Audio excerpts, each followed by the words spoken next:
ተመልሰን መተናል። ኩራትና ኩራማዎቻችን ፕሮግራማችን እንደቀጠለ ነው። እስከ 8 አብረናለን። ኤል ክላሲኮን ዳሰስን።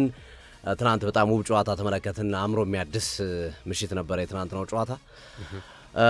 ወደ ማንቸስተር ዩናይትድ ጉዳይ እናመራለን። ማንቸስተር ዩናይትድ አሁንም አሰልጣኝ ሩበን አሞሪምን ካሰናበተ በኋላ እስከ ሰኔ ድረስ ቡድን የሚመራውን አሰልጣኝ አላሳወቀም። ፍሌቸር በጊዜያዊነት እንግዲህ ሁለተኛ ጨዋታውን መርቷል። 2 ጨዋታዎች አድርጓል ፍሌቸር። በቀጣይ ማን ማንቸስተር ዩናይትድን ይዛል የሚለው ጉዳይ ትልቁ ጥያቄ ነው። ካሪክ፣ ኦሊ ጉናር ሶልሻየር እና የመሳሰሉ ስሞች ሲነሱ ነበር እስከ ዓመቱ መጨረሻ ድረስ። ኦሊ ጉናር ሶልሻየር ነገሮችም ያደሉ ይመስል ነበረ። ነገር ግን በደጋፊዎችና በመሰል እንደዚሁም በቦርድ አባላቶች ጫና ማንቸስተር ዩናይትድ ሀሳቡን ሳይቀይር እንዳልቀረ እየተነገረ ነው ያለው። ማይክል ካሪክ አሁን ላይ ኦሊ ጉናር ሶልሻየርን ገልብጦታል። ኦሊ ጉናር ሶልሻየር ነበር ሲመራ የነበረው። ብዙ ነገሮች ብዙ ጉዞዎች ከኦሊ ጉናር ሶልሻየር ጋር ድርድሮች ከተከናወነው ነበረ። ምክትል ነበር ዩናይትድ ማይክል ካሪክ ለሁለቱም ዝግጁ ነበር። እሱም የኦሊ ጉናር ሶልሻየር ምክትል ለመሆን በጊዜያዊነት አሰልጣኝ ሆኖ ለመቀጠል ዝግጁ ነበር። ያው በታችኛው ዲቪዚዮን ሰርቷል። በበርሚንግሃም፣ ሚድልስብራ በመሳሰሉ ክለቦች የሰራበት ሂደት አለ። በታችኛው ዲቪዚዮን ልምድ ወስዷል።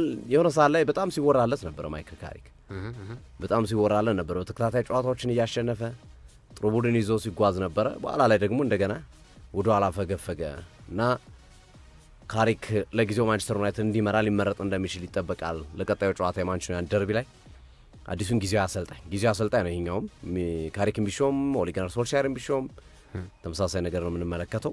ጊዜያዊ አሰልጣኝ ናቸው እስከ ሰኔ ብቻ ነው። ከዛ ማንቸስተር ዩናይትድ የራሱን አሰልጣኝ ያመጣል። ከተሳካለት ሉዊስ ኢነርኬ ቁጥር 1 ፕራዮሪቲያቸው ነው።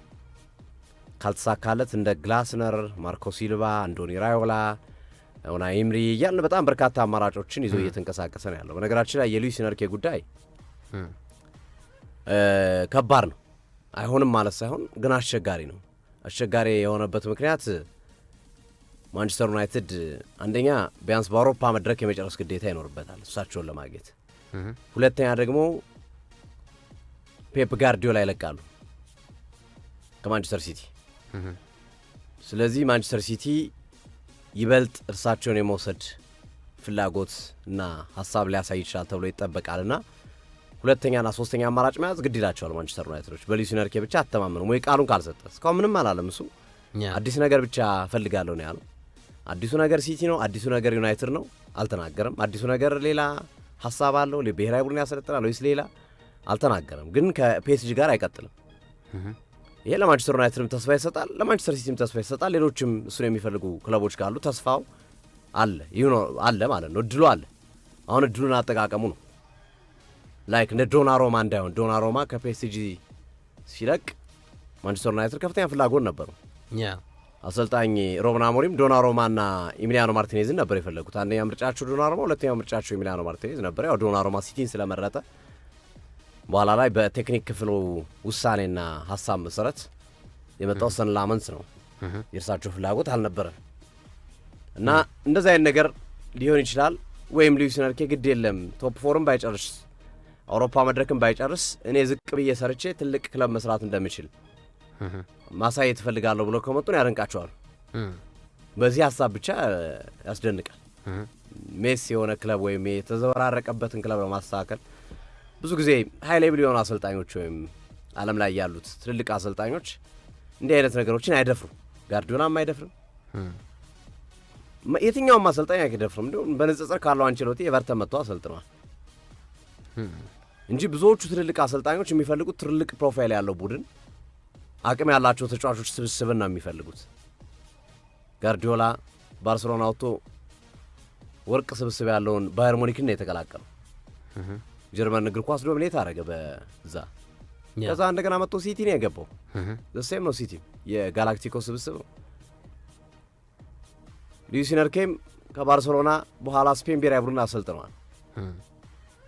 ከዛ በኋላ ፒኤስጂ ነው የሄዱት። ወርዶ አልሰሩም። ወይም ይሄ ወረድ ብሎ የመስራት ወይም አስተካክለዋለሁ ብሎ የመምጣት ነገር አሰልጣኞች ላይ አታይም። እንደዚህ አይነት ፍላጎት የምታየው ሚድል ላይ ያሉ አሰልጣኞች ተስፋ ያላቸው እነሱም ተስፋ ያላቸው ነገር መለወጥ እንችላለን ብሎ የሚያስቡ አሰልጣኞች እንጂ ብቁ የሆኑ አሰልጣኞች ወደ እንደዚህ አይነት ነገር ሲመጡ አትመለከታቸውም። እና የሉዊስ ኢነርኬ ጉዳይ አዎ እድሉ አለ፣ ግን አጠራጣሪ ነው። ሲቲ ሊመርጥ ይችላል ጋርዲዮላ አመቱ መጨረሻ ስለሚሄድ። ሲቲ ኢንዞ ማሬስካን ነበር ሲፈልግ የነበረው፣ ግን ሉዊስ ኤንሪኬን ካገኘ አይኑን የሚያሽ አይመስለኝም።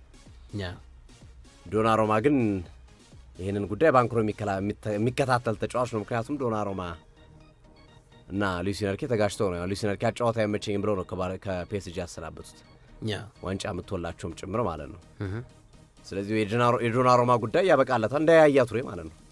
ጋርዲዮላ ያያ ቱሬን ከባርሴሎና አሰናብቶ እንደገና ሲቲ መጥቶ የነበረው ነገር የሚታወስ ነው። እንደዚህ አይነት ነገር ነው ሊከሰት የሚችለው። ዝሮ እድሎች አሉና ማይክል ካሪክ ነው የማንቸስተር ዩናይትድ አሁን ላይ ለጊዜያዊ አሰልጣኝ ነው። ሰኔ ላይ ደግሞ ምናየው ይሆናል። ነገሮች ሊቀያየሩ ይችላሉ። ብዙ አዳዲስ ነገሮች ሊመጡ ይችላሉ።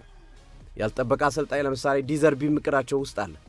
ማርሴይ በብራይተን አስደናቂ እንቅስቃሴ ያሳየ አሰልጣኝ ነው። ብዙ አማራጮች አሉ። ስለዚህ ሊቀያየሩ ይችላሉ። አሁን ግን ከረንትሊ ባለው ሁኔታ የጊዜያዊ አሰልጣኙ ጉዳይ ማንቸስተር ዩናይትድ ማይክል ካሪክ ላይ ነው ትኩረቱን አድርጎ እያጠነጠነ ያለው። ሁለቱ የዳረን ፍሌቸር ጨዋታዎች በተለይ የትናንትናው ጨዋታ ላይ ግልጽ የሆነ የእውቀት ወይም የልምድ ጥረት የተመለከትንበት ነው። ማኑኤል ኡጋርቴ በዛ ልክ ወርዶ ካዝሜሮን ጎል ሁለተኛ ጎል እስኪያስተናግዱ ጠብቀው መቀየራቸው ጥያቄ የሚያስነሳ ነው። ሰከንድ ሃፍ ላይ እስከ 60 ሰዓት አግሰው 60ኛው ደቂቃ አካባቢ ቀይሮ አስገብቶ ቢሆን ኖሮ የጨዋታው ውጤት ይሄ ላይሆን ይችል ነበር። ካዝሜሮ ገብቶ ጨዋታውን የቀየረበት መንገድ፣ ጨዋታውን ኮንትሮል ያደረጉበት መንገድ የሚደንቅ ነበር። በጣም ጥሩ ነበር። ቅያሬዎቻቸው ዘገዩ እንጂ ተጽዕኖ ፈጣሪ ቅያሬዎች ነበሩ። ግን የዘገየ ቅያሬ ነው። ጎሉ ከተቆጠረበት በኋላ መጀመሪያ መስራት የሚገባቸውን ስራ ዚርኪዝ በዛ ልክ መቆየት ነበረበት ወይ ጥያቄ የሚያስነሳ ሆኖ እንመለከተዋለን። ሜሰን ማውንት በጣም ወርዶ ነበረ ትናንት። ጥሩ አልነበረም፣ ጥሩ ቀን አልነበረም እና ሁለቱንም ሜሰን ማውንትና ኡጋርቴን በተደጋጋሚ ስናነሳ ነበር። እኛም ሰከንድ ሃፍ ላይ መቀየር አለባቸው፣ ሁለቱ መቀየር አለባቸው። ካዝሜሮ ለዚህ ጨዋታ በእጅጉ ያስፈልጋል እያል ነበር። በዛ ላይ ኮቢ ማይኖን ነው የነኩት ደግሞ ጭራሽ። ኮቢ ማይኖን ጥሩ የነበረውን በጨዋታ ላይ በጣም ጥሩ የነበረውን ተጫዋች ኮቢ ማይኖን ቀይሮ ያስወጡበት ሂደት ነው ያለውና ማንቸስተር ዩናይትድ በዳረን ፍሌቸር ከባድ ነው። ቶፕ 4 አይታሰብም። ከባድ ነው ዳረን ፍሌቸር። አይሱ አበቃለት እኮ። አዎ አይሆንም። ትናንት የሁለቱ ጨዋታዎች ያየነው ምልክቶች አዋጭ አይደሉም። በዳረን ፍሌቸር ቀጣዩን ጊዜ ማሰብ ሩድ ቫን ኒስተልሮይና ማይክል ካሪክ ከሩድ ቫን ኒስተልሮይና ከማይክል ካሪክ በተለይ ቫን ኒስተልሮይን ቢያገኙት እኔ ጥሩ ይመስለኛል። በነበረው ቆይታ ወይም በነበረው ጨዋታዎች ጥሩ ሁለቱም ሶስቱም ጨዋታዎች ተጫውተው ጥሩ ነገር አሳይቶናል። ማይክል ካሪክ ምናልባት ስራው ላይ አክቲቭሊ ያለ አሁንም እያሰለጠነ ነው። ካሪክ ቫን ኒስተልሮይ ያው ከሌስተር ሲቲ ከወጣ በኋላ ስራ ፈትኗል። አይ ቲንክ ስራው ላይ የለም እና ይሄ ነው ልዩነቱ። ማይክል ካሪክ አክቲቭ ነው የሚለው ነው ሜቢ እንግዲህ እንደ ልዩነት ልታነሳው የምችለው እንጂ አስቸጋሪ ነው የሚሆነው። ዙሮ ማንቸስተር ዩናይትድን ከቀጣዩ አሰልጣኝ ጋር የሚያገናኝ መደላድሉን የሚሰራ ውጤቱን የሚያመጣ ቶፕ 4 ውስጥ ቡድኑ እንዲጨርስ የሚያደርግ በአውሮፓ መድረክ የሚያሳትፍ ውጤት እንዲያመጣ የሚያደርግ አሰልጣኝ የግዴታ ያስፈልገዋል። እጁ ላይ ያሉት አማራጮች ሾርት ናቸው፣ ትንሽ ናቸው። ብዙ አማራጮች የሉትም እጁ ላይ በጊዜያዊነት ሊሰሩ የሚችሉ። ግን በንጽጽር ማይክል ካሪክን መምረጣቸው ለእኔ ጥሩ ነው ብዬ አስባለሁ። ኦሌ ጉናር ሶልሻየር ታይቷል። በደንብ የታየ አሰልጣኝ ነው። በደንብ በማንቸስተር ዩናይትድ ውስጥ 3 ዓመት ምናምን ታይቷል። ልምዱ ሊጠቅም ይችላል። መሰል ነገሮች አሉ። ግን ደግሞ ባለፈው ስናነሳው እንደነበረው ተጫዋቾቹ ጋር ሲወጣ የተጋጫቸው ተጫዋቾች አሉ። ከማንቸስተር ዩናይትድ ሲወጣ እሰይ ብሎ ልል ያሉ የጨፈሩ ሩበን አሞሪም ሲወጣ እነ ኮቢ ማይኖ እነ ጋርናቾ ላይክ እና ሼር ሲያደርጉ እንደነበሩት ሁሉ ሲያደርጉ የነበሩና ዲስሪስፔክት ያሳዩ ተጫዋቾች አሉ። ከእነሱ ጋር እንዴት ብለህ ትሰራለህ? እነሱም ላንተ አይታዘዙም፣ እሱም በጥሩ አእምሮ አይመጣም ነው። እሱ ነው ትልቁ ችግር ነው። ኦሌ ጉናር ሶልሻየር ላይም ማንቸስተር ዩናይትድ ለመቅጠር ጫፍ ላይ ከደረሰ በኋላ ያፈገፈገበት ምክንያት እሱ ነው። እነ ሪዮ ፈርዲናንድ ደግፈውታል። ሶልሻየርን ነው የደገፉት ነው ኦሌ ጉናር ሶልሻየር እነ ፈርዲናንድ እና ማንቸስተር ዩናይትድ ቢያንስ ስቃዩን ሊያስታግስ የሚችል ብዙ ክለቦች በእነዚህ አይነት መንገድ ውስጥ ያልፋሉ። ብዙ ክለቦች አልፈዋል። ሁሌም ከዳመናና ከዝናብ በኋላ ነው ፀሐይ የሚመጣው አይደለ? ሁሌም እንደዚህ ነው። እግር ኳስም ዳመና አለው፣ ዝናብ አለው፣ በረዶ አለው፣ እንደገና ፀሐይ አለው፣ ሁሉም ነገር አለው። እግር ኳስ ታሪካዊ ጉዞ ያ ነው። በዛ መንገድ ነው የሚታየውና አሁን ማንቸስተር ዩናይትድ ግን በዛበት ያለፉት 10 ዓመታት 12 13 ዓመታት ከፈርጉሰን መውጣት በኋላ ይስቃይና የመሙ ነው ቀጥለዋል። እና እነዚህ ነገሮች ቢያንስ ለጊዜው ሕክምና የሚሰጥ ለጊዜው አሁን ማንቸስተር ዩናይትድ ብቸኛ ውድድሩ ቶፕ 4 ውስጥ መጨረስ ብቻ ነው። በቃ በሳምንት አንድ ጨዋታ ነው የሚያደርገው። ጉዳት አያስቸግረውም። በዚህ ውስጥ ጉዳት አይረብሽም፣ ድካም አይረብሽም። ሌሎቹ በሳምንት 3 ጨዋታ ተጫዋተው ሲመጡ ነው የምታገኛቸው። ይህንን ቻንስ የሚጠቀም አሰልጣኝ ይፈልጋል። ይህንን ቻንስ እንዲጠቀሙ ተጫዋቾችን የሚያነቃቃና ተጫዋቾችን የሚያሰራ በደንብ በዛ ልክ የሚያዘጋጅ አሰልጣኝ ያስፈልጋቸዋል። ቀጥተኛ ተፎካካሪዎቻቸው ቼልሲ፣ አስቶን ቪላ፣ ቶተንሃም፣ ኒውካስል ሻምፒዮንስ ሊግ ላይ ይጫወታሉ፣ ሊግ ካፕ ላይ ይጫወታሉ፣ ኤፍኤ ካፕ ላይ ይጫወታሉ። ስለዚህ ማንቸስተር ዩናይትድ በዚህ መሃል በሚፈጠረው ድካምና በዚህ መሃል በሚያወጡት ነጥብ ሾልኮ መውጣት አለበት። ግን ቀጣዮቹ ጨዋታዎች ደግሞ ለማንቸስተር ዩናይትድ ፈተና ናቸው። ያለፉት 3 ጨዋታዎች ነበሩ ቀላል የነበሩት የሊድስ፣ የበርንሌይና የወልቭስ። አሁን ላይ ማንቸስተር ዩናይትድን ሲቲን ነው የሚያገኘው ቀጣይ፣ ከዛ አርሰናል ነው የሚያገኘው፣ ከዛ ኒውካስል አለበት፣ እንደዚህ አስቶን ቪላ አለበት። ትልልቅ ጨዋታዎች ነው ያሉት በተከታታይ ማንቸስተር ዩናይትድ እና በእርግጥ ማንቸስተር ዩናይትድ ፕሪዲክት የምታደርገው ቡድን አይደል። ከወልቭስ 3 ነጥብ ይወስዳሉ ላይ እየጠበቅ ከኒውካስል 3 ነጥብ ወሰደ። የለመገመት በቃ ዛሬ አለ ስትለው የለም ስትለው አለ ሆኖ ነው የምትመለከተው። እና ኮንሲስተንትሊ ያንን በወጥነት ማሳየት የሚችል አሰልጣኝ ግን ይፈልጋል አሁን ማንቸስተር ዩናይትድ። ስለዚህ ካሉት አማራጮች እኔ የወሰኑት ውሳኔ ወይም ምርጫቸው ቁጥር 1 ምርጫችን ያሉ ካሪክ ብዙም አልከፋኝም፣ ይሻላል ካሉት አማራጮች ሌሎች ሰዎች ቢኖሩ የተሻለ ነበረ፣ ግን ጥሩ አማራጭ ይመስላል አሉቲና በዚሁ አያይዘን እስኪ ስለ ትናንትናው ጨዋታ ምን ስሜት አለ አንተም? ከዛም ባለፈ ስለ ካሪክ ነው አሁን ቅድሚያውን እየተሰጡ ያሉ አሉቲ ያው የካሪክ ደጋፊ እንደሆንክ ደጋግመህ ተናግረሃል። ካሉት አማራጮች አይ ቲንክ ሲናንሳቸው በጣም ጥሩ ሶፊዬ። ያው ኮቢ ማይኖ ቋሚ ሆኖ በተሰለፈባቸው የዘንድሮ ዓመት ጨዋታዎች ላይ እንደ ገድ በእርግጥ የትላንቱ እንቅስቃሴ ጥሩ ነበር፣ ግን ገደኛ አይደለም የሚሉ ሀሳቦች ቀርበዋል። ኮቢ ማይኖ በዘንድሮ ዓመት ቋሚ ሆኖ የተሰለፈበት ጨዋታ የግሪምስፒው ጨዋታ ነበር ከትላንቱ ጨዋታ በፊት እና ትላንትናም በቋሚነት በብራይተኑ ጨዋታ ተጫውቷል። ሁለቱንም ማንቸስተር ዩናይትድ ከውድድር ውጪ ሆኗል ብለዋል። ግን የትላንቱ አቋም ጥሩ የሚባል ነበር። እንደውም ቅያሪው እኔ ብዙም አላስደሰተኝም በሱ መቀየሩ እና አድማጮች፣ በተለይ ማንቸስተር ዩናይትድ ደጋፊዎች ማንቸስተር ዩናይትድ በ111 ዓመት ውስጥ በአንድ የውድድር ዓመት 40 ጨዋታ ነው የተጫወተው ወይም የሚጫወተው ቀሪ መርሃ ግብሮች ስላሉ ይሄ ማለት 38ቱ የፕሪሚየር ሊግ ጨዋታዎች ናቸው። አንዳንድ ዙር የኢኤፍኤል የካራቦና የኤፍኤ ካፕ ጨዋታ ስትደምረው በ111 ዓመት ማንቸስተር ዩናይትድ 40 ጨዋታ ብቻ ማድረግ ማለት አንገት የሚያስደፋ ነገር ከክለቡ ጋር መሄድ አይደል። ይሄ እውነታ ነው። ይሄ ያሳፍራል። ፊል ታደርጋል፣ ደስ አይልም። ይሄ ዜና መልካም አይደል ለማንቸስተር ደጋፊ ለክለቡ። ግን እንደዚህም እየሆነ ማንቸስተር ዩናይትድ በቢሊየን የሚሸጥ ሁለተኛው ሀብታም ክለብ እንደዚህም እየሆነና ብራንዲንጉ በጣም ከፍተኛ ነውና ይሄንን የሚያስተሳስር አሰልጣኝ ያስፈልጋል የሚል ሀሳብ አለ። ለመጀመሪያ ጊዜ ብራይተን ሆቭ አልቢዮን ማንቸስተር ዩናይትድን ከኤፍኤ ካፕ ውጪ ያስደርጓል። ለመጀመሪያ ጊዜ በታሪክ ከ2014 በኋላ ማንቸስተር ዩናይትድ በፈርስት ራውንድ ኤፍኤ ካፕ የተሰናበተበት አጋጣሚ እና መጥፎ ታሪኮች በተለያዩ አሰልጣኞች የተሰባበሩ ይገኛሉ። ኦሌ እንዲሁ አሰልጣኝ ኤሪክ ቴናግ፣ በተጨማሪ ሮበን አሞሪም፣ ትላንትናም ዳርን ፍሌቸር። ቀጣዩ አሰልጣኝ ማን ይሆናል? ምን ሹመቱ ነው ማለት ከፈርጉሰን በኋላ የመጣው አሰልጣኝ ዴቪድ ሞይስ መሆኑ ነው ይሄ ሁሉ ነገር እየተመሰቃቀለ እንዲመጣ ያደረገው ብዬ አምናለሁ። ከእሳቸው ጋር ፊት የሚያደርግ እሳቸው የዋንጫ አሰልጣኝ እንደነበሩ ከእሳቸው ጋር ፊት የሚያደርግ አብሮ የሚለካካቸው አሰልጣኝ ነበር መምጣት የነበረበት። ግን ከዛ በኋላ እንግዲህ በርካታ አሰልጣኞች ተቀይረዋል፣ ውጤት ግን አልመጣም እና እኔ ካሪክ ይሻላል ባይ ነኝ።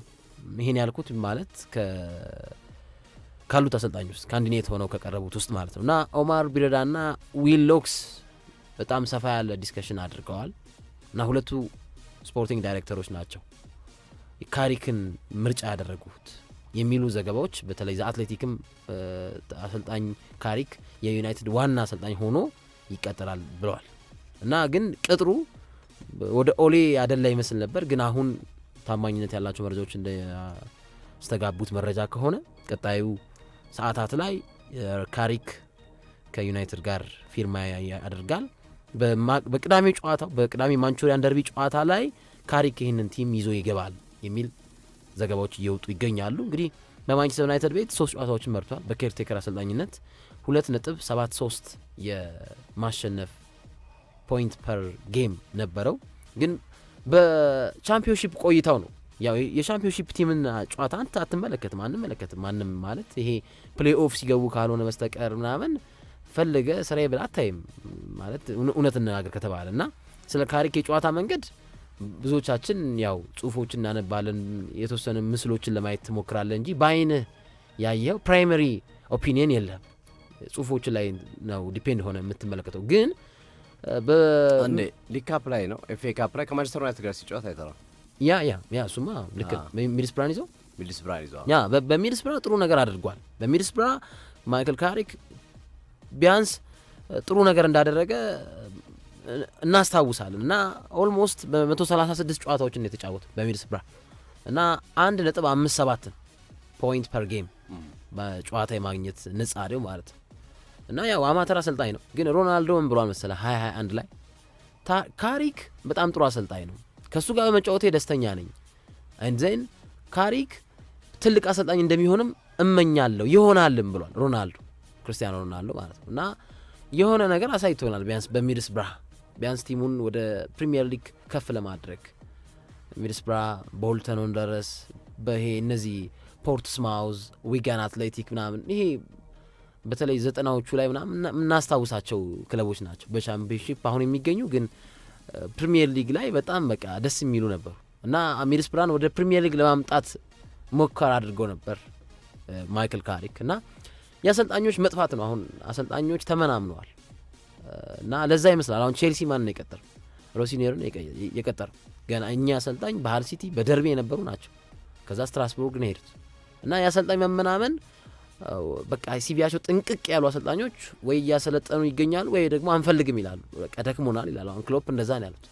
ወይም ደግሞ እያሰለጠኑ ይገኛሉ እና እንደዚህ መመናመኑ ያው ወጣት አሰልጣኞችን እንድንመለከት ያደርገናል ብዬ አስባለሁ። እንዳልከው እንግዲህ በሳምንት አንዴ ብቻ ነው ማንቸስተር ዩናይትድ የሚጫወተው ካሁን በኋላ። የትላንት ውጤት በጣም አሳፋሪ ነው። አንዳንዴ በሁለት ሳምንት አንዴም ይሆናል ይሆናል። ተው እንጂ በሁለት ሳምንት አንዴም ያለው እንዴት ፕሪሚየር ሊግ ሳይኖር 10 ቀን ምናምን አለ። ያ ለነገሩ ልክ ነው ቢሆን ምናምን አለ 12 ቀን ራሷቸው ኤፍ ኤ ካፕ ሲጫወቱ አሁን ሰከንድ ራውንድ ላይ ሲጫወቱ እሱ ረፍት ነው የሚሆነው። ለዛ ነው ሁለት ሳምንት ነው አሉ እና ይሄ ያሳምማል። ለማንቸስተር ደጋፊዎች አመራሮቹ ራሳቸው መጠየቅ አለባቸው ብዬ አስባለሁ። እና የዩናይትድ ጉዞ ወዴት ነው? እኔ ሉዊስ ኤንሪኬ ሩበን አሞሪም ሳይባረር መመኛቸው አሰልጣኝ ናቸው። ድሮም እመኛቸዋለሁ። ሉዊስ ኤንሪኬ ትክክለኛ አሁን በዚህ ሰዓት እኔ ከጋርዲዮላም በላይ ያስቀምጬ ነው ማያቸው። በተለይ ኳስ ለሚጫወት ቡድን ፖሴሽን በጣም ኦብሰስድ ናቸውና ሉዊስ ኤንሪኬ ቢመጡ ማንቸስተር ዩናይትድ ይስተካከላል ብዬ አስባለሁ። በተለይ ከኳስ ቁጥር ጋር ተጫዋቾችን አፕግሬድ የሚያደርጉበት መንገድ፣ ድላቸው፣ ስኬታቸው ያ የዩናይትድ መንፈሳዊ ነገር ነው። አሁን ካሪክ ዋንጫ የለውም፣ ሩበን አሞሪም ይሄን ያህል ዋንጫ የለውም። ዝም ብሎ ቶካቲቭ ኮቾች ማንቸስተር ላይ ይበዛሉ። ኦሌ ኤሪክ ቴን ሃግ ግን አሁን ከክለቡ ጋር ይመጥን አሰልጣኝ ያስፈልጋል። ተጫዋቾችን መደብ የሚጋራ የሚያሻሽል ዋንጫዎችን አጣጥሞ የሚያቅ ያስፈልጋል ብዬ አስባለሁ። እና ዩናይትድ ላይ ትግስት የለም። አሁን እውነት ለመናገር አርቴታ አሁን አርሰናል ላይ ትግስት በጣም ስቶታል አይደል እንዴ? ጥያቄ የለውም። 2 ጊዜ 8/8ኛ ነው የወጣው። 2 ጊዜ 8/8ኛ ወጥቷል። 5ኛ ጨርሷል። ከዛ ደግሞ 2 ጊዜ ደግሞ 2/2ኛ የጨረሰበት አጋጣሚ አለ እና ዩናይትድ ላይ ግን አሁን 2 ጊዜ 8/8ኛ ብትወጣ ጊዜ ላይ ሰጠ ይችላል። ሪያል ማድሪድ ላይ እንደዚህ አይነት ነገሮች አሉ። እግር ኳስ ፕሮሰስ ነው፣ በፕሮሰስ ይመጣል እግር ኳስ እና እንደውም የኢኒዮስ ቤተሰቦች ከመጡ በኋላ ተብሎ የማንቸስተር ዩናይትድ ደጋፊዎች ያደረጉትን አልቻልክም ብለውታል እኮ ኢኒዮስ አይደል? ሰር ጂም ራትክሊፍን ባነር ይዞ አልቻልክም ብሏል ብሎ ነው ያስተላለፉ መልእክት። በትልቅ ማነር ነው መልእክት ሲያስተላልፉ። 2 ዓመታቸው ነው እኚህ ሰውዬ ከመጡ። ግን በ2 ዓመት ውስጥ ማንቸስተር ዩናይትድ 2 አሰልጣኝ ያሰናበተ። የኢኒዮስ ቤተሰብ ከመጣ በኋላ ማንቸስተር ዩናይትድ 15ኛ ሆኖ ጨረሰ። የኢኒዮስ ቤተሰብ ከመጣ በኋላ ማንቸስተር ዩናይትድ በግሪምስቢ ተሸንፎ ከካራቦ ካፕ ዋንጫ ውጪ ሆነ። ትላንትና በፈርስት ራውንድ ከብራይተን ሆቭ አልቢዮን ተሰናብቶ ወጣ እኔ ግን ማለት ኢኔዮስን ብቻ አይደል መወቀስ ያለበት። እንደውም ኢኔዮስ የደጋፊነት ስሜት አላቸው ማለት ክለቡን ይደግፉታል። ሪል ሳፖርተር የኔነት ስሜት አላቸው። ጥያቄ የለውም። እንደውም ያኛው ሄሚስፌር ነው የነ ግሌዘር ሄሚስፌር እንደውም በቃ ኢንቴንሽናቸው ከቢዝነስ አኳያ የክለቡ ትናንት አንድ ነገር የተመለከትነው ነገር በማንቸስተር ዩናይትድ ክለብ ውስጥ አጫዋት የሲስተም ለውጥ አለ። ትናንት 3-4-3 የነበረው የአሞሪም ማስተላለፍን ሙሉ በሙሉ ውድቅ ያደረገ በ4-3-3 ወይም በ4-2-3 አንድ አይነት በሁለቱም ቅርጽ ሲጫወቱ ነበር ሲጫወቱ የነበረው ወይ 4-2-3-1 ወይ 4-3-3 እና 4-2-3-1 እዛው ላይ መቀየር ስለምችላቸው ፖዚሽኖችን ሜኖና ኡጋርቴ ወደ ኋላ ሲመጡ 4-2-3-1 ይሆናል። ግን በማጥቃት ሜኖ ወደ ማጥቃት ስለነበር 4-3-3 ነበር ሞርስ ሲመለከተ የነበረው። ስለዚህ ማንቸስተር ዩናይትድ ትናንት ከተመለከትነው አንጻር እኔ ይሄኛው አጫዋት መንገድ አዳፕቲቭ ይመስለኛል። ተጫዋቾቹ የሚለምዱት በተለይ አሁን ጉዳት ላይ ያሉትና ቅጣት ማነው አፍሪካ ዋንጫ ያሉ ሲመለሱ ለምሳሌ በዶርጉ ቦታ ላይ ናስር ማዝራዊ ነው የምታስገባው ግራን ከማጠናከር አንጻር መሀል ተከላካይ ላይ ሌኔሮና ሌሳንድሮ ማርቲኔዝ ሳይሆን ማቲያስ ዲሊትና ሌሳንድሮ ማርቲኔዝ ነው የምታየው። ግራ መስመር ላይ ኢቭን ሉክሾን ታገኛለህ፣ የሉክሾን አገልግሎት ታገኛለህ። ሌሳንድሮ ማነው ናስር ማዝራዊን ዲዬጎ ዳሎ ቢደግምብህ በቀኝ ታጫውተዋለህ፣ ቀኛው ላይ መጫወት ይችላል በደንብ። አማካኙ ጥሩ ነው የካዝሜሮ ብሩኖ ፈርናንዴዝና ኮቢ ማይኖ ጥምረት ሲሆን ይበልጥ አሪፍ ይሆናል። ኡጋርቴ ነው ትናንት አማካኝ ሲረብሸው የነበር። ኡጋርቴ እኮ ኡጋርቴ እኔ ማንቸስተር ዩናይትድ 4-3-3 ተስፋ አለው።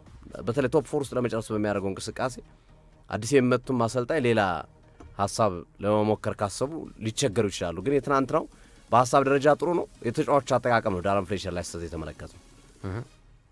ግን በዚህ ሂደት ውስጥ የሚጎዱ ተጫዋቾች አሉ ይመስለኛል። በተለይ ማቲያስ ኩኛ አደጋ ውስጥ ያለ ተጫዋች ነው።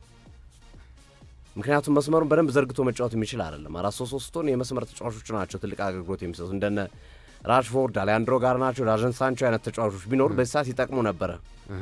ግን ስቲል አሁንም ሙቦና አማድን መስመሩን ለጥተው እንዲጫወቱ ማድረግ ትችላሉ። ሁለቱ እንደዚህ አይነት ባህሪ ስላላቸው የሮብን አሞሪም መውጣት ግን እኔ ማቲያስ ኩኛ ላይ ቀጥተኛ ኢፌክት ሊኖረው እንደሚችል ገምታለሁ።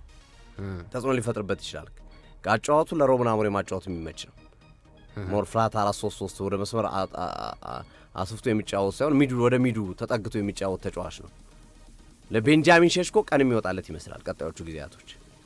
ምክንያቱም ከመስመር የአየር ላይ ኳሶች በብዛት ይመጡለታል፣ ሰርቪስ ያገኛል። ትናንት አገባል።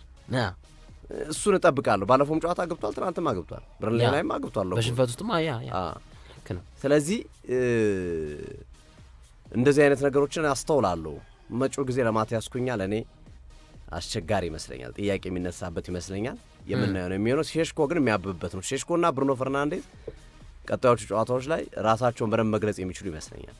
በአዲሱ አጫወት ኮቢ ማይኖን ጨምሮ ብሩኖ ስትል ፌስቡክ ማን ነው ኤክስ ወይም የትዊተር አካውንቱ ሀክ ተደርገውበታል እንጂ እና ማንቸስተር ዩናይትድ መግለጫ አውጥቷል በዚህ ላይ ማለት ምንድነው ሳፖርተርስ ሹድ ኖት ኢንጌጅ ዊዝ ኤኒ ፖስት ኦር ዳይሬክት ሜሴጅ እና የብሩኖ ፈርናንዴዝ